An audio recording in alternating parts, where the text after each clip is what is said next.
జాగ్రత్తగా చూడండి. తీతు పత్రిక 2వ అధ్యాయము 11, 12, 13 వచనాలు చదువుతున్నాను, వినాలి. ఏలయనగా సమస్త మనుష్యులకు రక్షణకరమైన దేవుని కృప ప్రత్యక్షమై, ఎవరు ప్రత్యక్షమై? దేవుని కృప ప్రత్యక్షమైంది. దేనికోసం? సమస్త మానవులకు రక్షణకరమైన దేవుని కృప ప్రత్యక్షమై, మనము భక్తిహీనతను, ఇహలోక సంబంధమైన దురాశలను విసర్జించి శుభప్రదమైన నిరీక్షణ నిమిత్తము అనగా మహాదేవుడును మన రక్షకుడునైన యేసు క్రీస్తు మహిమ యొక్క ప్రత్యక్షత కొరకు ఎదురుచూచుచు ఈ లోకములో స్వస్థ బుద్ధితోనూ నీతితోనూ భక్తితోనూ బ్రతుకుచుండవలెనని మనకు బోధించుచున్నది. చూడాలి ఇప్పుడు నాకు చూడండి సార్. చదివినంత ఈజీగా అర్థమైపోదు. ఎలా అర్థం చేసుకోవాలని చెప్తాను. బోధించుచున్నది. ఎవరు బోధించుచున్నది? కృప అనే స్పీకర్ వచ్చి మైక్ చేతిలో పట్టుకుని స్టేజ్ మీద నిలబడిందంట. ఎవరి కృప? ఎలాంటిదంటే ఈ కృప అంటే సమస్త మనుషులకు రక్షణకరమైన దేవుని కృప అంట. ఇది ప్రత్యక్షమై ఏమంటుందంట? మనము భక్తిహీనతను, ఇహలోక సంబంధమైన దురాశలను విసర్జించాలి అని చెప్తుంది. నంబర్ 1 చూస్తున్న వైపు. కృప అనే వ్యక్తి వచ్చి, నేను ఎగ్జాంపుల్ చెప్తాను మీకు అర్థం కావాలని. కృప అనే వ్యక్తి వచ్చట, దేవుడిచ్చిన కృప వచ్చి మీకు మానవులకి అందరికీ రక్షణ ఇవ్వడానికి నేను వచ్చానయ్యా. అది మీరు ఏం చేయాలి తెలుసా?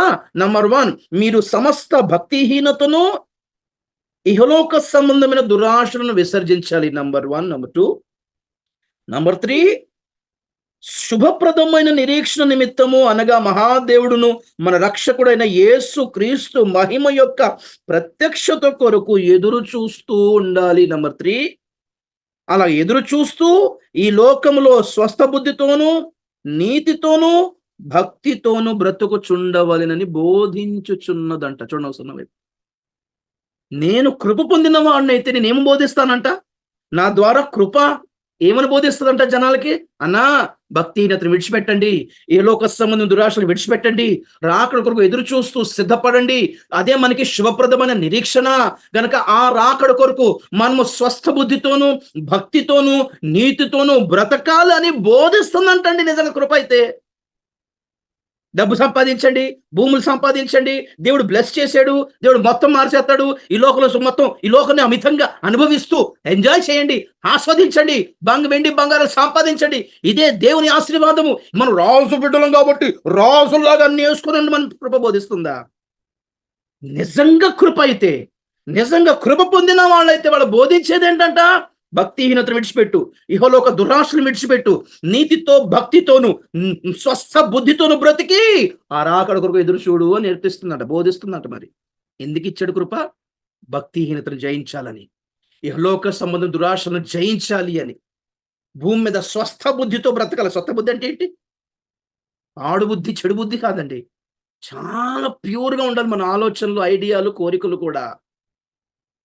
స్వస్థ బుద్ధితోను భక్తితోను నీతితోను బ్రతుకుతూ లక్ష్యం ఏంటి? శుభప్రదమైన నిరీక్షణే మన లక్ష్యం. ఏమిటా శుభప్రదమైన నిరీక్షణ? మహాదేవుడును మన రక్షకుడైన యేసు క్రీస్తు మహిమ కొరకు మహిమ యొక్క ప్రత్యక్షత కొరకు ఎదురు చూడటమే.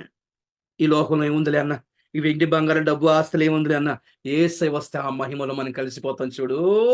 ఈ వెండి బంగారాల కంటే శ్రేష్టమైన ఉన్నతమైన మహిమ మేము పొందబోతున్నాం అనే నిరీక్షణ అంటండి. మహిమ నిరీక్షణ, శుభప్రదమైన నిరీక్షణ. ఆ మహిమను పొందడానికి ఇక్కడ నీతిగా బతకాలి, స్వస్థ బుద్ధితో బతకాలి, భక్తిహీనతను విసర్జించాలి, దురాశలు విసర్జించాలి. నిజంగా అటువంటి తీర్మానాల్లో మీరు నేను ఉంటే నిజమైన కృపను సంపాదించినట్టు.